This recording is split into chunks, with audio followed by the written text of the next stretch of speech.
오늘은 변화는 화를 이겨낼 때 시작된다. 변화는 화를 이겨낼 때 시작된다라는 제목으로 함께 말씀 나누도록 하겠습니다. 한국인의 대표적인 병 중에 화병이라는 것이 있습니다. 화병이란 이 화가 많이 쌓이고 쌓여서 불안과 우울함 그리고 신체적인 증상까지 오는 것을 말합니다. 오죽하면 영어로도 화병이라고 쓸 정도로 한국인의 대표적인 병이 화병입니다. 실제로도 우리나라 사람들은 정말 화가 많은 것 같습니다. 최근에도 보복운전이나 갑질, 난동 같은 분노에 관련된 사건들이 사회적인 문제로 떠올랐습니다. 경쟁도 심하고 살기도 팍팍해서 그런지 다들 마음속에 분노를 한 조각씩은 가지고 있는 것처럼 보입니다. 사실 저도 한국인이라 그런지 화가 굉장히 많습니다. 10대 때는 화가 너무나 많아가지고 친구들과 다툰 적도 굉장히 많았습니다. 그래도 하나님을 만나고 신앙 안에서 많이 온유해졌구나라고 생각을 하는데도 불구하고 가끔 답답한 상황이 오거나 무례한 사람들을 보면 화가 끓어오릅니다. 그래서 화를 냈다가 하나님께서 가책을 지어서 회개하기도 하고 미안한 마음이 들어서 사과도 하며 화를 낸 사실을 후회하기도 합니다. 그래서 이제 절대 화를 내지 않아야지 하고 다짐하지만 또 다시 분노가 제 마음에 틈탈 때가 참 많습니다. 참 화를 다스린다는 것이 쉽지 않습니다. 그런데 요즘에는 가끔 아니 화를 낼 수도 있지. 화를 내는 게 뭐가 그리 대수냐. 가끔 화를 내는 것도 필요하다라고 말을 하는 사람들이 참 많아진 것 같습니다. 화를 잘 내는 것은 성격에 불구하고 화를 낼 만한 상황에 화를 내는 것은 정당한 일이라고 주장하는 것입니다. 그러나 성경은 화에 대해서 어떻게 말씀하고 계십니까? 오늘 말씀 17절은 성을 잘 내는 사람은 어리석은 일을 하고 음모를 꾸미는 사람은 미움을 받는다라고 말씀하십니다. 성경에서 어리석다라는 것은 지식이나 상식이 부족한 것이 아니라 죄를 짓는 사람을 말하고 있는 것입니다. 바로 분노는 어리석은 것이며 죄다라고 성경은 말씀하고 계신 것입니다. 게다가 또 우리에게 분노가 있으면 어떤 일이 생깁니까? 나의 분노와 원한을 어떻게든 좀 갚아줄 만한 음모를 꾸미기도 합니다. 이것을 어떻게 갚아줄까? 내가 어떻게 한번 쏘아 붙여줄까? 어떻게 골탕 먹여줄 수 있을까? 이렇게 생각하는 경우가 생기지 않습니까? 그러나 하나님께서는 이런 모습을 절대로 기뻐하지 않으신다는 것입니다. 바로 우리의 분노와 또 그 분노로 인한 모든 계획은 명백한 죄이기 때문입니다. 게다가 분노라는 것은 하나님께서 싫어하시는 죄이므로 그것에 대한 결과가 나타나게 됩니다. 오늘 말씀 18절과 19절은 어수룩하고 악한 사람과 슬기롭고 의로운 사람을 비교하고 있습니다. 하나님의 사람과 죄인은 전혀 다른 인생의 결과가 기다리고 있다는 것입니다. 심지어 죄인은 수치스러운 일을 당하고 선한 사람 앞에 무릎 꿇는 일까지 생기게 된다는 것입니다. 예를 들어서 인터넷에서 악플을 다시는 분들 계시지 않습니까? 마음에 안 드는 사람한테 가서 분노를 표출하고 욕도 하고 비난도 하고 막 모욕적인 말을 써댑니다. 그 결과가 어떻습니까? 경찰서에서 연락이 오고 사과도 해야 되고 심지어는 합의금까지 물어주게 될 때도 있습니다. 심지어 또 악플러 중에서는 사회적으로 고위층에 속해 있는 대기업 간부라던가 교수 같은 분들도 꽤 많이 있었다고 하지 않습니까? 그런데 경찰서 끌려가면은 이런다는 거예요. 자기가 쓴 그 더러운 분노의 말들 다 읽어지고 이게 본인이 쓴 게 맞습니까? 이렇게 확인받으면서 치조를 당한답니다. 이게 얼마나 수치스러운 일입니까? 또한 22절부터 24절은 또다시 악하고 어리석은 사람과 지혜롭고 선한 사람을 비교하고 계십니다. 분노의 발을 내뱉고 분노로 무엇인가를 계획해서 실행하면 결과가 절대로 좋지 않다는 것입니다. 실제로 우리가 분노를 표현할 때 제일 먼저 말로 하지 않습니까? 말로 누군가에게 화를 내고 막 꾸짖습니다. 그러면 좋은 결과가 생기는 경우가 얼마나 됩니까? 부모님들이 착각하는 것 중에 하나가 자녀에게 화를 내면 자녀가 변화될 것이라고 생각을 합니다. 한두 번은 그럴 수 있습니다. 하지만 상습적으로 화를 내면 대부분 자녀들이 비뚤어집니다. 그래서 관계가 틀어지고 나이 들면 나이 들어서 관계를 회복해 보려고 해도 쉽지 않은 경우가 굉장히 많습니다. 어디든 마찬가지입니다. 누구든 마찬가지예요. 친구한테든 부하에게든 아니면 내가 나의 연인에게든 화를 내서 그 화를 통해서 사람을 변화시키고 좋은 열매를 맺는다는 것은 거의 불가능에 가깝습니다. 정말 하나님께서 특별하게 거룩한 분노를 주실 때가 아니면 분노의 열매는 좋을 수 없다는 것입니다. 게다가 성경 전체에서 살펴봐도 거룩한 분노라고 할 수 있는 장면이 그리 많지가 않습니다. 대부분의 분노는 좋지 않게 끝이 납니다. 예를 들어서 사사기 시대에 입다라는 뛰어난 지도자가 있었습니다. 그는 암몬 족속이라는 적들에게서 이스라엘을 구해낸 용사였습니다. 그런데 그의 시대 당시에 에브라임이라는 이스라엘의 거대한 지파가 있었습니다. 문제는 이 에브라임은 강한 힘을 가지고 있었으면서도 자신의 민족들이 적들로 인하여 고통을 당할 때 안전한 안쪽 지방의 자리를 잡고 지켜만 보고 있었습니다. 그리고 전쟁이 끝날 때쯤 병력을 이끌고 가가지고 그제서야 야 너네 우리 왜 안 불렀어? 우리 불렀으면 우리가 대신 싸워줬을 텐데 근데 너네가 이겼다고 이 공을 다 차지할 거야? 우리도 지금 나왔으니까 우리랑 공을 나눠 가지자 이러면서 아주 야비한 짓거리를 했습니다. 그러나 입다는 그 상황을 가만히 놔두질 않습니다. 크게 분노를 합니다. 얼마나 분노를 했던지 에브라임 지파의 병력을 몰살시켜 버렸습니다. 무려 42,000명의 동족을 학살한 학살자가 되어버렸습니다. 그래서 사사 입다는 굉장히 큰 승리를 거둔 영웅임에도 불구하고 좋아하거나 존경하는 사람들이 많지가 않습니다. 그가 분노로 행한 학살로 인하여 그의 명성을 깎아먹은 것입니다.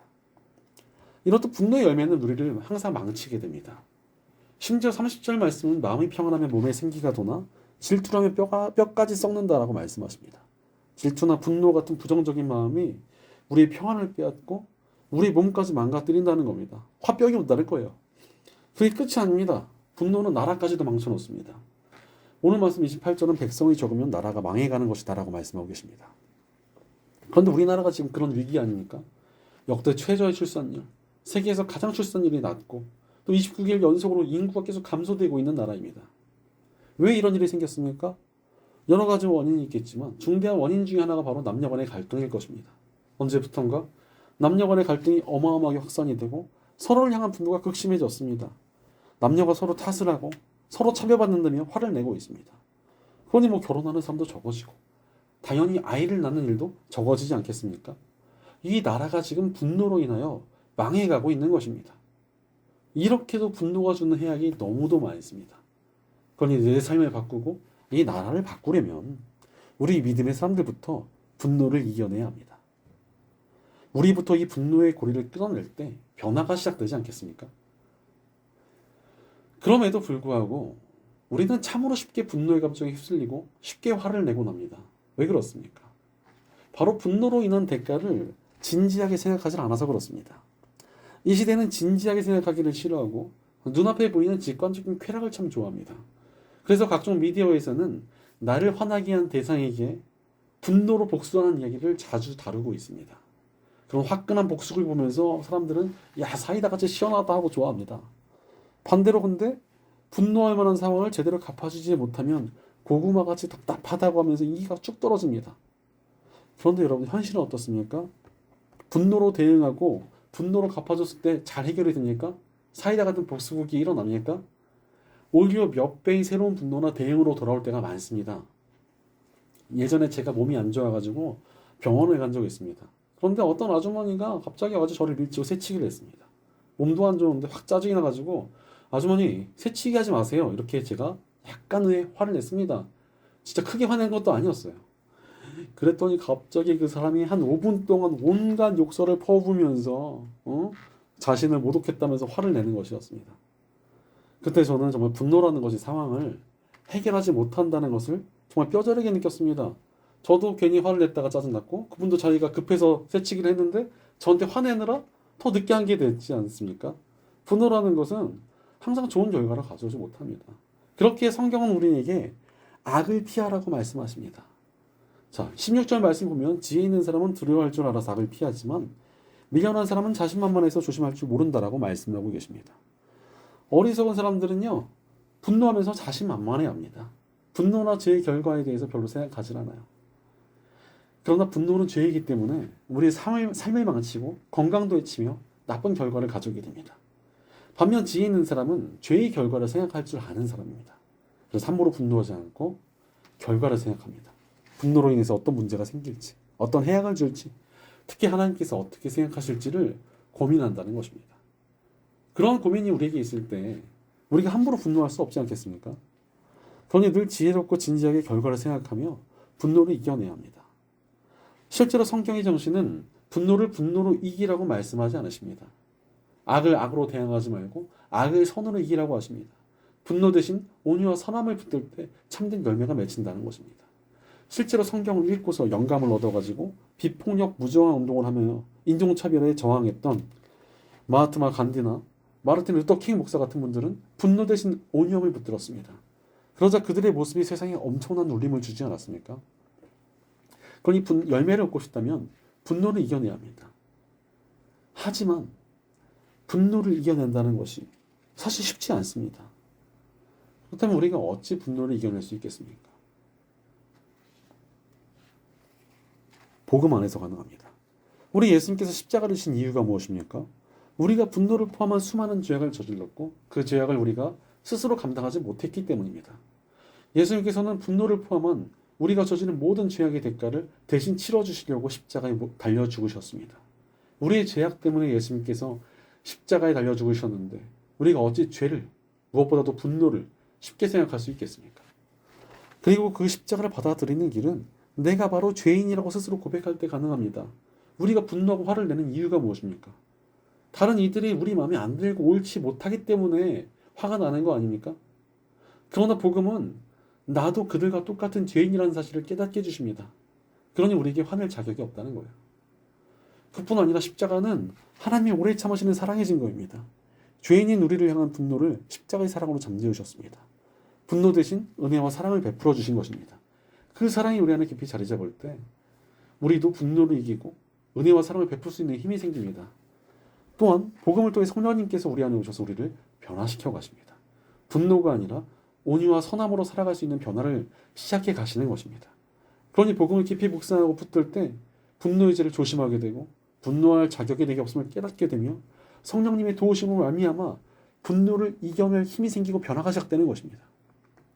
그러니 복음을 통하여 분노를 이겨내야 됩니다. 무엇보다도 우리 예수님께서는 분노할 만한 상황에 분노하지 않으시는 본을 보여주셨습니다. 제가 예수님이라면 어땠을까를 생각해보면 정말 분노할 일이 많으셨을 것 같습니다. 그 중에서도 예수님께서 잡히셨을 때 제자들이 다 배신하고 도망간 것이 얼마나 화가 나셨겠습니까? 내가 얘네를 믿고 얼마나 잘해줬는데 이놈들이 한 명도 안 빼고 다 도망갔습니다. 얼마나 화가 납니까?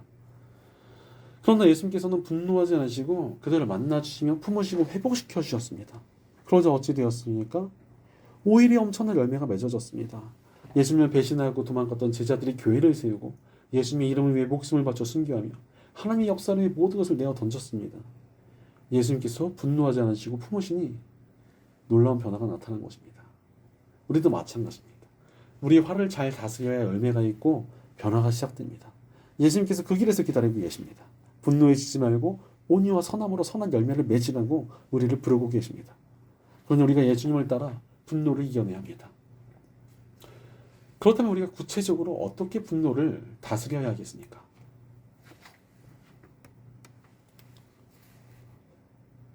첫째로 분노를 다스리기 위하여 판단하는 자가 아닌 보냄받은 자가 되어야 합니다. 우리가 누군가에게 분노를 표출하게 되는 이유가 무엇입니까?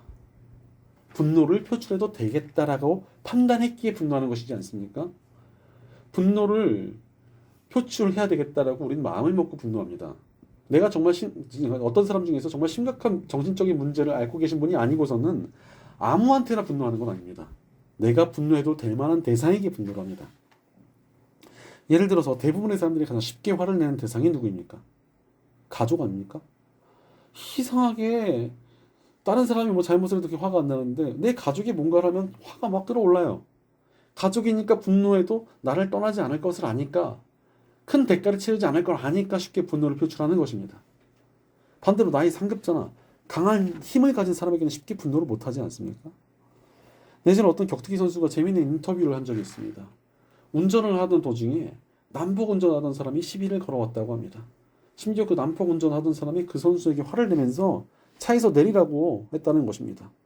그 사람은 좀 운동을 좀 한 사람처럼 보였는데 아주 기세에 든든하게 다가와서 막 차를 치려고 그러고 자기를 막 때리려고 하더랍니다. 그래서 이 격투기 선수가 도저히 안 되겠다 이러고 딱 내렸답니다. 그런데 이분이 바로 알아보고 막 도망을 치더랍니다. 갑자기 격투기 선수가 나오니까 너무 무서워서 도망간 거예요. 그래서 이 격투기 선수가 또 운동 얼마나 잘하겠습니까? 바로 뛰어가가지고 그 사람을 딱 붙잡았답니다. 그리고서 지금 저 알아보셔서 도망가시는 거냐고. 응? 나 말고 다른 사람이 나왔으면 싸우려고 하신 거냐. 정말 싸우고 싶으시면 우리 체육관으로 초대해야겠다. 거기서 스파링 해드리겠다라고 하니까 그 사람이 저 아니라고 자기가 잘못했다고 사과하고 조용히 가버렸답니다. 얼마나 이게 쪽팔린 일입니까? 근데 사실 많은 사람들이 이러지 않습니까? 내가 화내도 될 만한 대상에게 화를 냅니다. 그러니 분노라는 게 더 악한 것입니다. 오늘 말씀 20절과 21절은 힘이 없는 사람은 멸시를 받게 되지만 그렇게 누군가를 멸시하는 것은 죄라고 말씀하십니다. 그러니 분노하는 죄는 사실 영혼을 멸시하고 하나님의 말씀을 우습게 보는 행동입니다. 그러나 우리의 죄성은 나도 모르게 자꾸 누군가를 판단하게 되고 또 만만하게 보면서 화를 내고 죄를 짓습니다.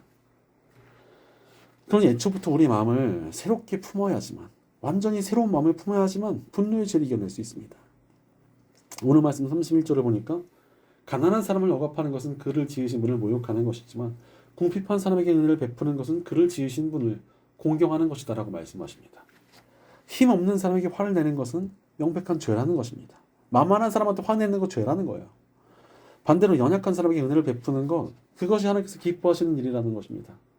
그렇다면 우리가 어떻게 은혜를 베푸는 사람이 될 수 있습니까? 바로 보냄받은 자라는 마음을 가지고 살아갈 때 은혜를 베풀 수 있습니다. 성경은 우리가 다른 영혼들을 향해 이 세상을 향해 보냄받은 자라고 말씀하고 계십니다. 하나님께서 우리를 그냥 이 세상에 던져주신 것이 아니라 다른 이들에게 사랑과 은혜를 나타내라고 보내셨다는 것입니다. 보냄받은 우리가 화를 내는 것이 마땅하겠습니까? 하나님께서 보낸 사람이 자기 멋대로 화를 내고 다닌다면 뭔가 잘못된 것 아니겠습니까? 오히려 우리가 이곳에 이 상황에 이 사람에게 보냄받은 자로서 내가 무엇을 해야 할까 생각하고 살아갈 때 우리가 분노를 이기고 은혜를 베풀 수 있습니다. 그리고 거기서 변화가 일어납니다. 지금도 돌이켜 생각해보면은 제가 화냈을 때는 영혼에게 상처를 입히고 문제를 만든 적이 참 많았습니다. 심지어 이 영혼을 바로 잡으려고 화를 내는데 오히려 튕겨나간 적도 있습니다. 하지만 제가 인내하며 사랑으로 품었을 때는 정말 변화가 일어났습니다. 실제로 이런 일이 하나 있었습니다. 제가 맡았던 한 학생이 있었는데 이 친구가 너무나 심하게 사춘기가 온 상태에서 저에 대해서 오해가 생겼고 그것 때문에 그 친구가 저한테 전화를 했습니다. 전화를 해가지고 저한테 반말로 욕을 했습니다. 중학생밖에 안 된 애가 반말로 욕을 했으니 얼마나 기분이 안 좋았겠습니까? 저도 정말 화가 났지만 정말 성령님의 은혜로 오해라는 것을 차근차근 설명을 해줬습니다.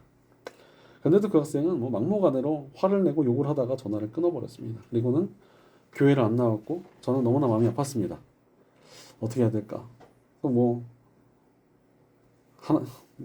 그냥 하나님 앞에서 열심히 기도했습니다. 그 영혼을 궁히 여겨달라고.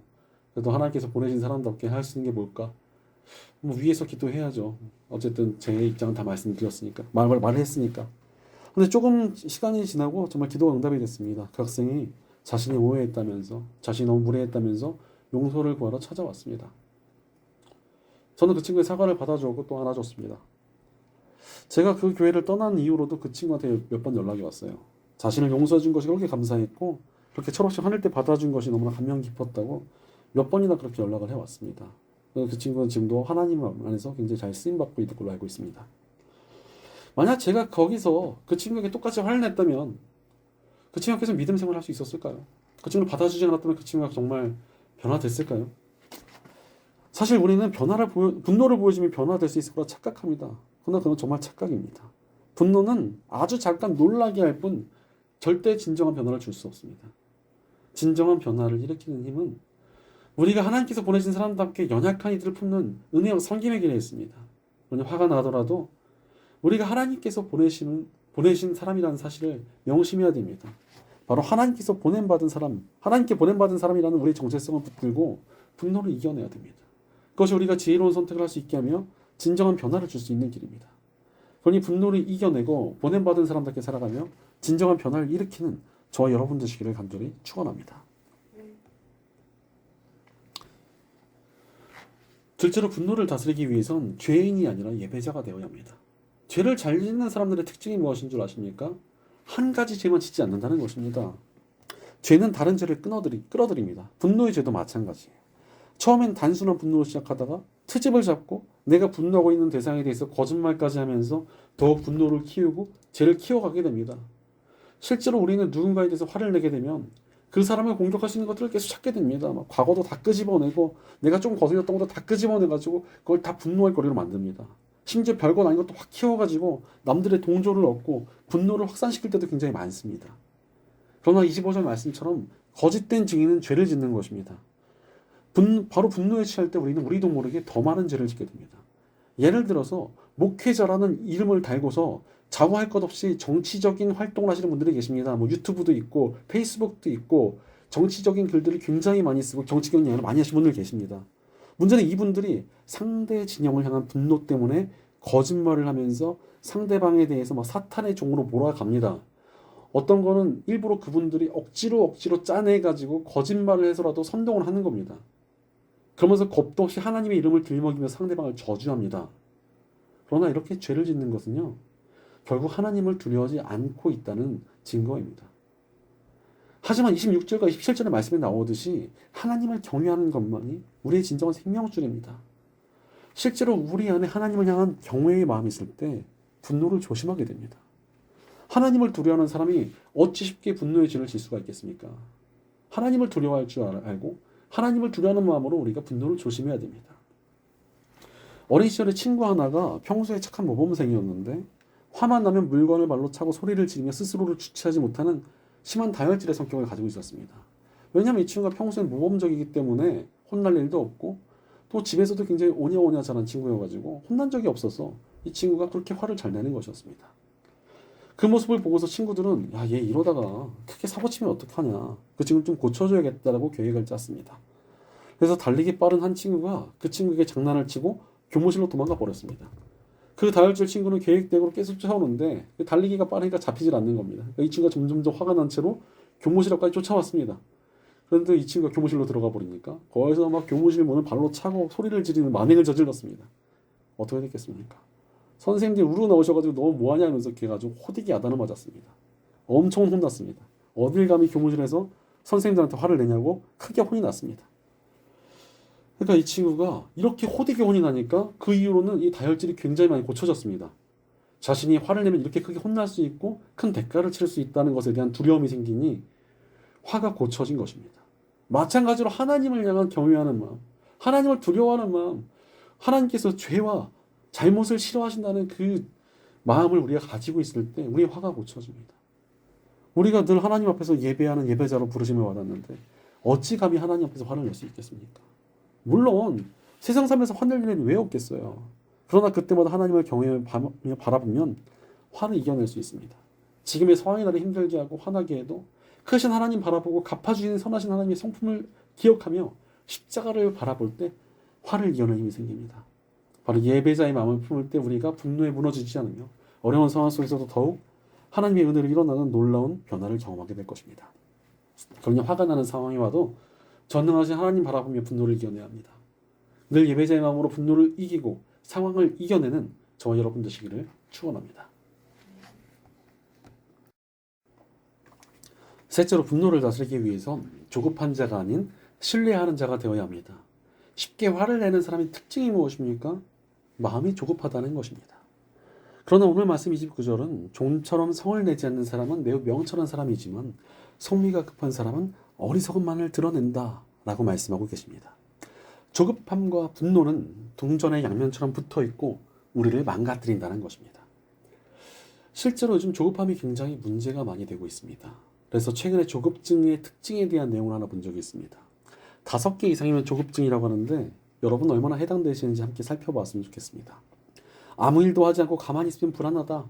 대화 중에 다음 할 말이 떠올라 대화에 집중이 어렵다. 걱정 때문에 새벽에도 자주 깬다. 늘 시간이 부족하다고 생각이 든다. 상대방에게 보낸 메시지에 바로 답장이 오지 않으면 답답하다. 급한 약속이 없어도 길이 막히면 짜증난다. 불안과 긴장 때문에 피로와 불면증, 가슴 답답함을 자주 느낀다. 그런데 의사들은 이러한 조급증을 치료하려면 리듬을 조절해보고 마음을 평안하게 해보며 느리게 살아보고 심호흡을 해보라고 권장을 합니다. 물론 그런 방법이 조금 도움은 되겠으나 근본적인 해결은 우리 하나님께 있습니다. 오늘 말씀 32절과 33절은 악한 사람은 스스로 넘어지며 지혜를 얻을 수 없다고 말씀하십니다. 이 말씀처럼 분노와 조급함은 우리를 넘어지게 하며 지혜를 따라 살지 못하게 만듭니다.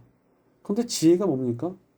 성경에서 말하는 악인과 의인, 미련한 사람과 지혜로운 사람의 차이는 하나님을 인정하고 사느냐 그렇지 않냐가 기준입니다.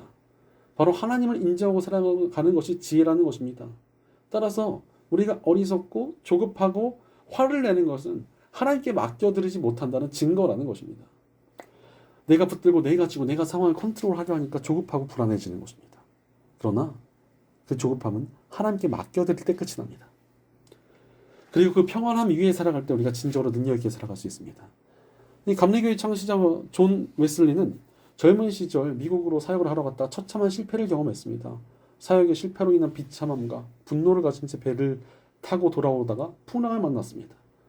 그 풍랑이 너무나 두려워서 떨고 있었는데 저 배 구석에서 모라비안 교도라는 사람들을 보았습니다.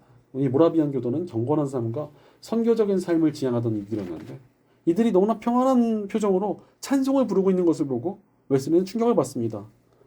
나는 저렇게 하나님께 신뢰하지 못하고 있는데 내가 정말 하나님을 신뢰했는가라는 것을 돌이키면서 그가 진정한 회심을 경험하게 됩니다. 그 후로 그는 자신의 힘과 능력에 의지하며 조급하게 살던 삶을 내려놓았습니다. 그리고 하나님께 철저히 맡긴 삶을 살아갑니다. 그러자 웨슬리는 당시 급격한 산업혁명으로 혼란스럽고 타락해가던 영국 사회에 큰 충격을 주며 부흥을 일으키는 일에 쓰임받았습니다. 그렇게 쓰임받았던 웨슬리는 가장 좋은 것은 하나님께서 우리와 함께 하시는 것입니다라는 유언을 남기고 하나님 나라로 떠났습니다. 그가 평생에 느낀 것이 가장 중요한 진리가 바로 하나님과 함께하며 그분께 맡기는 것이 가장 중요하다라는 그런 의미이지 않습니까? 우리도 하나님께 맡겨드리는 삶을 살아야 합니다. 하나님께 완전히 맡겨드릴 때만 조급함과 분노를 극복할 수 있습니다. 그리고 그렇게 하나님께 완전히 맡겨드린 삶의 변화의 역사는 시작됩니다. 하나님께서는 하나님께 삶을 맡긴 자를 통해서 일하시기 때문입니다. 그러니 하나님께 완전히 맡겨드리며 분노를 이겨내야 합니다. 온전히 하나님께 맡김으로 평안을 누리며 쓰임받는 저와 여러분 되시기를 간절히 축원합니다. 사랑하는 여러분, 분노를 잘 다스리고 계십니까? 분노가 우리를 망치고 삶을 망치며 나라를 망치고 세상을 망가뜨리고 있습니다. 오죽하면 한국교회 위대한 신학자이신 박윤선 목사님께서는 분노는 강력한 살상력을 지닌 독이어서 분노하는 자 자신의 영혼부터 죽인 후에 밖으로 터져나가 다른 사람들을 죽인다라고 말하셨습니다. 반대로 하나님의 뜻을 따르며 하나님을 경외하고 하나님께 우리 삶을 맡겨드리며 분노를 이겨내고자 하는 사람을 통해 하나님의 위대한 역사는 나타나게 되어 있습니다. 오늘 말씀 34절과 35절은 정의가 나라를 세우고 지혜가 왕의 기쁨을 얻게 한다고 말씀하고 계십니다.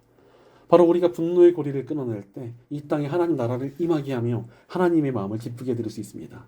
그러니 우리가 철저히 분노를 이겨내야 합니다. 분노를 끊어낼 때 변화의 역사가 시작될 것입니다. 내가 변화되고 내 주변이 변화되며 나의 관계 가운데 선한 영향력이 나타날 것입니다. 분노를 이겨낸 크리스천들을 통해 이 나라가 분노의 멍에를 벗어 던지게 될 것입니다. 분노에 찌들었던 세상이 분노를 지워내고 하나님 나라의 평안함을 깨닫게 될 것입니다. 분노를 이겨낸 우리를 통하여 위대한 역사가 나타나며 위대한 부흥이 일어나게 될 것입니다. 이 모든 일에 우리가 쓰임받기 위하여 분노를 이겨내야 합니다. 그러므로 변화는 화를 이겨낼 때 시작된다는 것을 명심하며 하나님께서 부르신 예배자로서 하나님을 신뢰하며 살아감으로 분노를 이기고 변화의 역사 가운데 쓰임받는 저와 여러분 되시기를 주님의 이름으로 간절히 축원합니다. 기도하겠습니다. 늘 우리를 향해 사랑을 베푸시며 오래 참으시는 하나님 감사합니다. 우리가 혹시 분노에 물들어 함부로 화를 내며 조급하게 살지 않았는지 우리 삶을 돌이켜봅니다. 그러나 이제 분노를 잘 다스리며 온유하고 선한 삶을 살기 원합니다. 하나님께서 우리를 보내셨다는 사실을 기억하며 하나님을 경외하며 우리 삶을 온전히 맡겨드리기 원합니다. 우리 삶을 받아주시고 우리 마음을 다스려 주시옵소서.